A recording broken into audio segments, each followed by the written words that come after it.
Bortoin, Oh, ma dove sta andando con quel martello? alle Olimpiadi a ciò. Ma sono finite ormai. Ma mi preparo per quelli dopo. Go inventare una nuova specialità sportiva, il lancio del marteo. Ma guardi che esiste già, solo che il martello è un po' diverso. Infatti se meglio questo, non occorre che ti fassi tutti quanti i giri, che ti gira la testa così a fine. Ah no, e allora in cosa consiste la sua specialità? Inizialmente ti pianti un ciodo, quando che ti acciappa il deo, invece che tirare una bestemmia, te tiri il marteo e sei contento anche al prete del tuo paese. Ma per favore Bortoin, dai, ci dica piuttosto qualcosa sulle Olimpiadi. Ha visto che alla fine le nostre atlete di pallavolo hanno vinto la medaglia d'oro? Sì, beh, ma dai, non c'era una gran squadra che altri. Vutumeta si incontrava a Germania dell'Est. Ma la Germania Est non esiste più dal 1989, Ma c'era uno squadrone. Mi ricordo che c'era imbattibili a Muro. Beh, lasciamo perdere, ci dica qualcosa così di più attuale, ecco. Sato che a gara del canottaggio che ha vinto gli inglesi, i stai squalificai?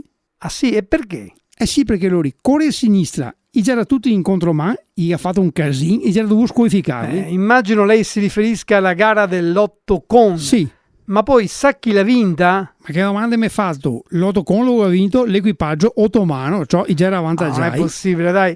Ma che Olimpiadi ha visto lei? Quelle giuste, aree che tira via a gara dei 3000 siepi perché è troppo pericolosa. Te lo sapevi? A me non sembra. Perché sarebbe pericolosa? Beh, intanto qualche unica scava dentro sull'acqua. E adesso bisogna che si porti via cesoie e forbici, caro mio. Ma quali forbici, cesoie, sì, scusi? Sì, perché lori pesta l'erba, rovina il siese. Non te vorrà mica che passo mi dopo a regolargli sul siese. Bisogna che si porti via forbici e cesoie da casa e sistemi tutto. Ma io non ho più parole con lei. Direi di chiudere qui. No, aspetta. Chi è che ha vinto la gara del nuoto su Sena? Già era tre dei colore per caso? No, per la verità erano un tedesco, un francese e un italiano. Sì, quelli di Barzelletta. Quale barzelletta? No. Go capio, i erano neri perché c'era il fango della Sena. Infatti anche a Tamberi e il carotto hanno arso a Sena. Guarda, controlli il linguaggio che siamo in televisione, Ma infatti, gas salta meglio che altro, forse perché sei sottile.